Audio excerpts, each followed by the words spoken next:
आज की स्टोरी हमारे एक व्यूवर की है जिसका नाम हैदर है।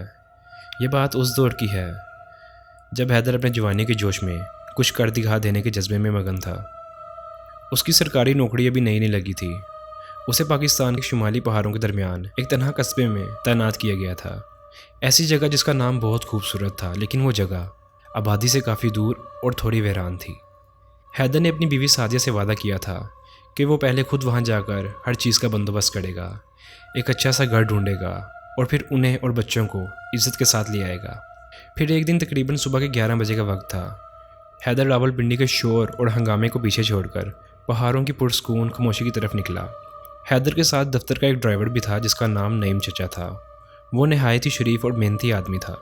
शहर से निकलते हुए नईम चचा ने हैदर को झिझकते हुए कहा कि अगर आप बूढ़ा न मनाए तो आगे गाड़ी आप खुद चला लेंगे। जिस पर हैदर ने बोला कि क्यों, क्या हुआ? तो उसको ड्राइवर ने बताया कि सुबह गांव से उसे फ़ोन आया था कि उसके वालिद साहब की तबीयत बहुत ख़राब है। तो उसने बताया, मैं सिर्फ उनकी एक झलक देखना चाहता हूँ, मैं उनसे मिलकर सुबह वापस आपके पास आ जाऊँगा। उसके चेहरे में परेशानी और आंखों में वालिद की फ़िक्र साफ नज़र आ रही थी। हैदर ने उसका कंधा थपथपाया और बोला, चचा फ़िक्र मत करो, तुम जाओ, मैं आराम से पहुँच जाऊँगा, वालिद साहब का ख्याल रखना। नईम चचा ने हैदर का शुक्रिया अदा किया और मरी रोड पर उतर गए और ख़ुद एक वैगन में बैठकर अपने गांव की तरफ निकल गए। रावलपिंडी से निकलते ही आसमान पर हल्की बूंदाबांदी ने जल्दी तेज़ बारिश की शक्ल इख्तियार कर ली थी। गाड़ी के वाइपर भी पूरी रफ्तार से चल रहे थे, लेकिन बारिश के मोटे मोटे कतरे शीशे पर ऐसी ज़्यादा टिकाए बैठे थे कि सामने का मंजर धुंधला हो गया था। सड़क किसी काले नाग की तरह बल खाती हुई ऊपर चढ़ रही थी। दोनों तरफ ऊंचे ऊंचे दरख्त थे जो बारिश में भीग कर और भी पूरी सरार लग रहे थे। जैसे जैसे गाड़ी बुलंदी की तरफ जा रही थी, हवा ठंडी और माहौल सन्नाटे से भर रहा था। जब हैदर अपनी मंजिल के करीब पहुंच रहा था तो उसने गाड़ी की रफ्तार को आहिस्ता कर दिया। उसे बताया गया था कि पुराना टावर हाउस है, उसके पास ही रेस्ट हाउस मौजूद है जहां उसे ठहरना है। टूटी फूटी चढ़ाई चढ़ते हुए जब उसने एक बड़ा मोड़ काटा तो उसे दूर से टावर हाउस की फैली रोशनी नजर आई। उसके साथ ईंटों की पुरानी सड़क थी जहाँ लगी लाइटें तूफानी बारिश में ऐसी टिमटिमा रही थी जैसे किसी की आखिरी सांसें चल रही हों। हैदर गाड़ी चला रहा था कि अचानक उसकी नज़र सड़क के किनारे किसी चीज़ पे पड़ी। हेडलाइट की रोशनी में ऐसा लगा जैसे बाउंड्री वाल के नीचे लंबी शाखों के नीचे एक औरत खड़ी है। पहले तो हैदर ने सोचा शायद वो बेचारी मुसीबत में है, शायद गाड़ी खराब हो गई होगी या कुछ और मसला हो गया होगा। हैदर ने उसकी मदद करने की नीयत से अपनी गाड़ी को आहिस्ता किया। जब गाड़ी करीब पहुंची तो मंजर वाजिया हो गया था। वो वाकई में ही एक औरत थी, लेकिन उसके साथ एक छोटा बच्चा भी था जो कि डर के उसकी गोद में छुपा हुआ था। हैदर का दिल पिघल गया। उसने सोचा मदद करता हूँ, लेकिन जैसे ही उसने शीशे नीचे करने के लिए हाथ बढ़ाया उसकी नज़र उस औरत पे पड़ी और वो चीज़ देखे उसके वजूद में एक तेज़ लहर दौड़ उठी। वो कोई आम औरत नहीं थी, उसका कद आम इंसानों से 2 गुना लंबा था, दरख्त की तरह सीधा और भयानक। उसका चेहरे पर गहरा मेकअप हुआ था जो कि बारिश में बहता हुआ लकीरें बना रहा था, लेकिन उसकी आंखें खुदा की पनाह पत्थर बनी हुई थी। हैदर का दिमाग काम करना छोड़ गया था। मदद करने का इरादा एक लम्हे में खौफ में बदल गया था। उसने गाड़ी को रोकने के बजाय एक्सीलेटर पर पूरी ताकत से पाँव रख दिया। इंजन गर्ज के साथ गूंजा। गाड़ी एक ही झटके में आगे बढ़ गई। हैदर का दिल ऐसे धड़क रहा था जैसे सीने से बाहर निकल आएगा।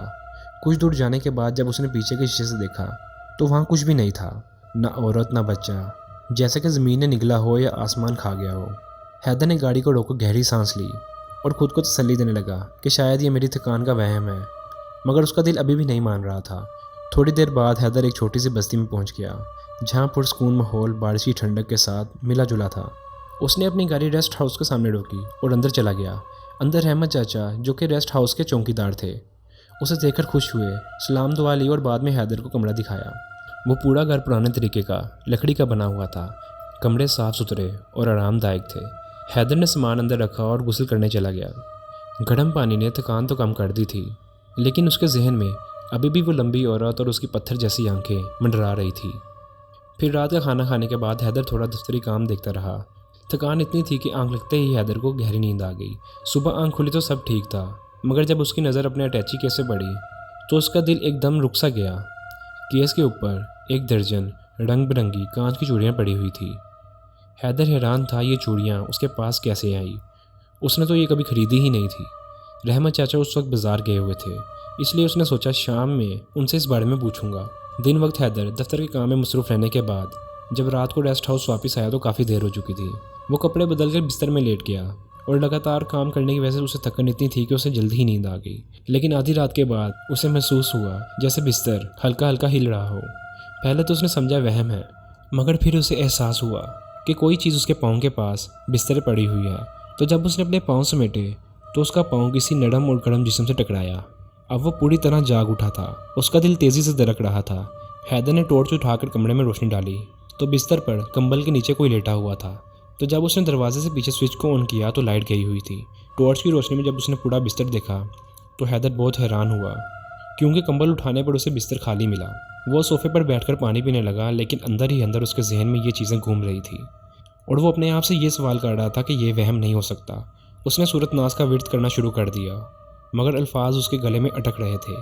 हैदर रात भर करवटें बदलता रहा और सुबह जब उठा तो उसे अपने पाँव के नीचे से कुछ तेज़ और नकीली चीज़ चुभी।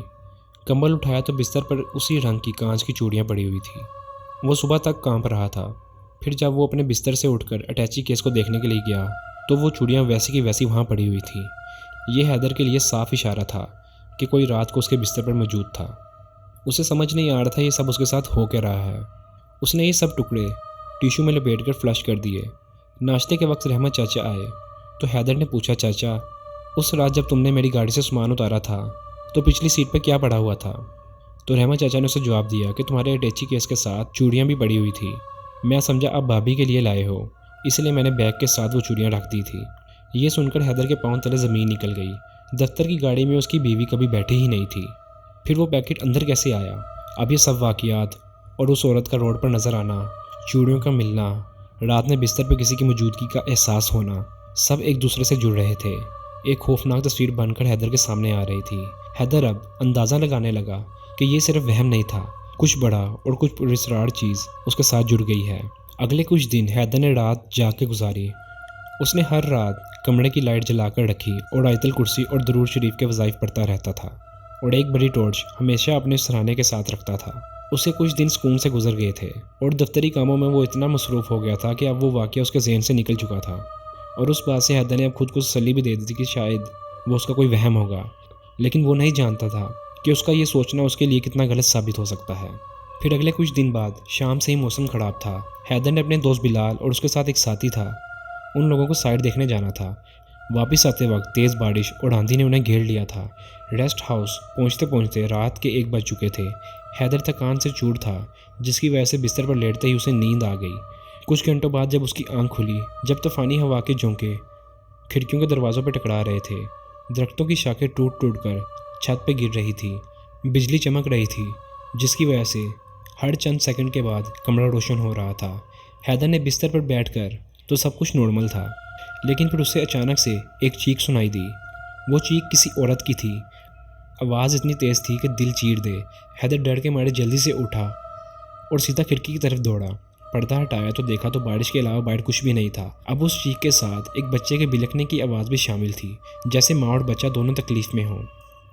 हैदर ने सोचा शायद लगातार बारिश की वजह से कोई छत गिर गई होगी, कोई मुसीबत आ गई है, लेकिन ये खौफ उस पर इतना था कि वो हिलकर भी कुछ कर नहीं पा रहा था। उसने दरवाज़ा खोलने की कोशिश की, मगर हवा के दबाव से दरवाज़ा 1 इंच भी नहीं हिल सका। ऐसे लग रहा था जैसे कोई कुव्वत उसे बाहर से रोक रही हो। हैदर ने रहमत चाचा को फ़ोन करने का सोचा तो उसका फ़ोन डेड था। आवाज़ अभी भी लगातार आ रही थी। हैदर ने सोचा शायद छत गिरने की वजह से कोई बच्चा नीचे आ गया होगा, अल्लाह रहम करे, और कमरे में एक तरफ बैठ के सोचने लगा कि आखिर कोई उनकी मदद के लिए आ क्यों नहीं रहा। बहरहाल काफ़ी देर आवाज़ों के बाद चीख और रोना दोनों धीमे पड़ते पड़ते बंद हो गया था। जब हैदर ने दरवाज़ा खोला तो पूरा बरामदा पत्तों और टूटी शाखों और रोलों से बड़ा हुआ था। वो सीधा रहमत चचा के क्वार्टर गया और ज़ोर ज़ोर से दरवाज़ा पीटने लगा। रहमत चचा आंखें मलता हुआ बाहर आया। साहिब खैरियत है? हैदर चिल्लाया। कहाँ खैरियत है चाचा? वो औरत और बच्चे की चीखने की आवाज़ क्या तुमने भी सुनी है? खुदा के लिए चलो उनकी मदद करते हैं। रहमत चचा और बावर्ची दोनों एक दूसरे की तरफ देखने लगे और हैदर को कहने लगे, हमें तो तूफ़ान के अलावा किसी की आवाज़ भी सुनाई नहीं दी और यहाँ आसपास कोई औरत या कोई बच्चा रहता नहीं है। सब दफ्तर के लोग हैं, अकेले रहते हैं। हैदर अब समझ नहीं पा रहा था कि उसने जो सोचा वो सब सपना था या सच था। हैदर ने अपना थोड़ा वक्त उनके साथ उनके क्वार्टर में गुजारा। उसके बाद वो वापस अपने कमरे में आ गया। हैदर ने अपने भीगे कपड़े उतारे और बिस्तर पर जाकर लेट गया, लेकिन जैसे ही उसने बिस्तर देखा उसके पैर जम गए। कंबल के नीचे कोई लेटा हुआ था। कंबल उसके ऊपर ऐसे पड़ा हुआ था कि उसका सर और कंधों का उबाड़ साफ नज़र आ रहा था। हैदर के जिस्म सर्दी से नहीं, खौफ से थरथरा उठा। वो बिना वक्त ज़ाया किए हुए वापस रहमत चचा के पास भागा और उनको कहा, चचा जल्दी आओ मेरे साथ मेरे कमरे में, बारिश की वजह से छत टपक रही है, सामान भीग जाएगा। छत तो टपक रही थी लेकिन असल वजह कुछ और थी जिसका हैदर ने उनको नहीं बताया था। चचा और बावर्ची दोनों साथ चले गए। जब हैदर चचा और बावर्ची के साथ उस कमरे में गया तो हैदर की नज़रें सिर्फ बिस्तर पर थीं। चचा कलीन उठा रहा था तो हैदर ने कहा कि बेड को भी दीवार के साथ खिसका दो। तो जब उन्होंने बेड को खिसकाने के लिए टॉर्च की रोशनी बिस्तर पर डाली और उसे दीवार के साथ खिसकाया तो बिस्तर खाली था। ये देखकर हैदर का दिल डूब गया। उसने अपनी आंखों से देखा था लेकिन अब वहाँ कुछ भी नहीं था। उसके जाने के बाद हैदर बिस्तर पर बैठ गया और सोचने लगा, यहाँ अब एक पल भी रहना मुमकिन नहीं। उसने फैसला किया कि सुबह होते ही वो ये जगह छोड़ देगा।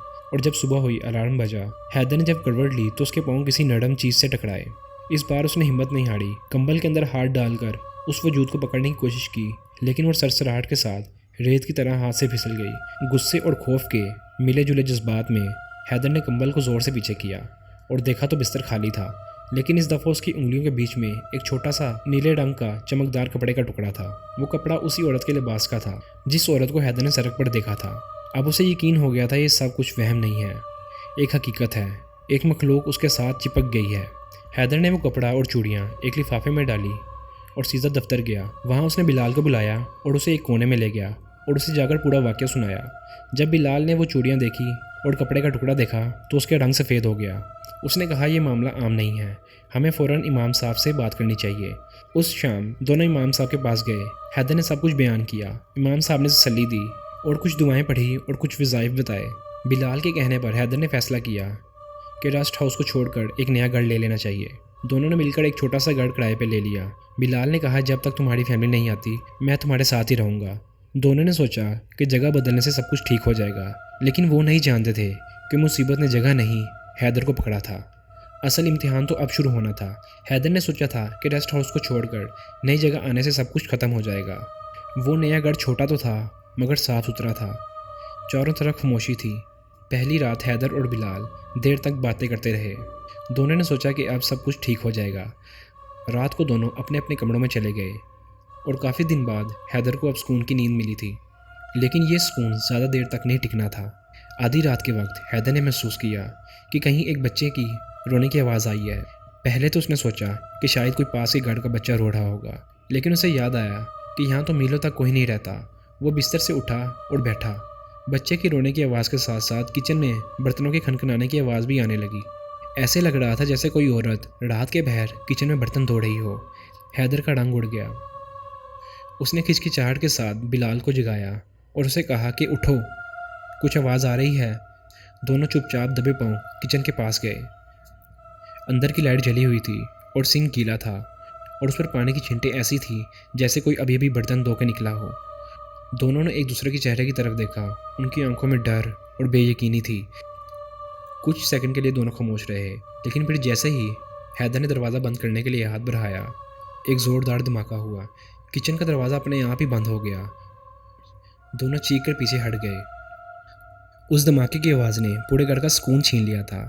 कुछ देर बाद रहमत चाचा भी उनकी आवाज़ सुनकर दौड़ते हुए आए और उनसे पूछा कि खैरियत है। हैदर ने कांपते हुए कहा, चाचा कोई था, किचन में कोई था। सुबह होने पर हैदर और बिलाल सीधा इमाम साहब के पास चले गए और उनको ये सारी बात तफसील से बयान की। इमाम साहब ने उनका घर देखा, हर कोने में दम किया, फिर चुप हो गए। कुछ लम्हे तक गहरी सोच में डूब गए और फिर बोले, बेटा ये कोई आम मामला नहीं है। वो मखलूक तुम्हारे साथ चिपक गई है। ये सुनकर हैदर के पैरों तले ज़मीन खिसक गई। उसने पूछा, क्या इसका कोई हल है? इमाम साहब ने कहा, तुम्हें किसी बुज़ुर्ग के पास जाना होगा। एक ऐसा बंदा है जो सिर्फ अमल से नहीं, रूहानी ताकत से इन चीज़ों से लड़ सकता है। ये सुनकर रहमत चाचा ने कहा, साहब मेरे गांव के पास एक बुज़ुर्ग रहता है। लोग उन्हें पीर बशीर के नाम से जानते हैं। उनके पास जाने वाले कभी खाली हाथ नहीं लौटते। हैदर ने बिना देर किए हाँ कर दी और उस शाम रहमत चाचा, बिलाल और हैदर तीनों मिलकर उन पीर के पास चले गए और उनको जाके सारा मामला बताया। पीर साहब ने उनकी बातों को बहुत गौर से सुना। फिर उन्होंने अपने सिगरेट का एक गहरा कश लगाया और धुआं हवा में छोड़ा और बोला, पुत्र तो फिक्र ना कर, अल्लाह के हुक्म से सब ठीक हो जाएगा। वो औरत और उसका बच्चा इसी इलाके के हैं, लेकिन अब वो किसी जगह के नहीं रहे। वो सिर्फ साए हैं और उनका रिश्ता अब तुमसे जुड़ा है। पीर साहब ने उन्हें कहा, मुझे 3 दिन क़याम करना होगा। मैं कुछ अमल करूँगा, लेकिन इस दौरान मेरे कमरे के आसपास कोई भी ना आए। वो अपने कमरे में अमल करते थे। हैदर दूर खड़ा उनके कमरे की दरार से उनको देखता था। उनका सर हल्का हल्का हिल रहा होता था, जैसे वो किसी से बात कर रहे हों। रात को सब कुछ ठीक था, लेकिन दूसरी रात जब सब सो गए थे, हैदर ने महसूस किया कि उसके कमरे की खिड़की से कोई ठंडी हवा का झोंका आया है। ठंड ऐसी थी कि उसके हाथ पांव जम गए। उसने कंबल में लिपटने की कोशिश की, लेकिन एक भारी साया जैसा वजूद उसके ऊपर आके लेट गया। उसका सांस रुक गया। सीने पर ऐसा दबाव था जैसे कोई बड़ा सा पत्थर रख दिया हो। उसने हिलने की कोशिश की, मगर उसका जिस्म बेजान हो गया। वो चीखना चाहता था, मगर उसका गला दबा हुआ था। फिर अचानक से हैदर ने एक चीख सुनी, एक औरत की चीख जिसने पूरे घर को हिला दिया था। उस चीख के साथ ही वो वजूद बिजली की रफ्तार के साथ गायब हो गया। अगले ही सेकंड में लाइट जली और बिलाल कमरे में घुस आया। हैदर भाई, क्या हुआ? खुदा के लिए उठें। हैदर पसीने से भीगा हुआ था, बेजान पड़ा था, शायद वो बेहोश था। तो जब उसे होश आया, हैदर हॉस्पिटल के बिस्तर पर था। उसके एक हाथ में ग्लूकोज की बोतल लगी हुई थी, दूसरे में ड्रिप। बिलाल पास बैठा था, उसके चेहरे पर घबराहट थी। उसने धीमी आवाज़ में कहा, हैदर भाई, आपकी हालत इतनी ख़राब थी कि डॉक्टर्स ने भी उम्मीद छोड़ दी थी। 2 दिन बाद जब हैदर की तबीयत ठीक हुई तो बिलाल ने हैदर को बताया, जिसको सुनकर उसके रगों में खून जम गया। उसने बताया, जिस रात आप पर वो हमला हुआ था, उसी सुबह पीर साहब अपने कमरे में मुर्दा पाए गए। हैदर झटके से उठ के बैठा। बिलाल ने बताया कि सुबह जब रहमत चाचा ने दरवाज़ा खोला तो पीर साहब सजदे की हालत में फर्श पर थे।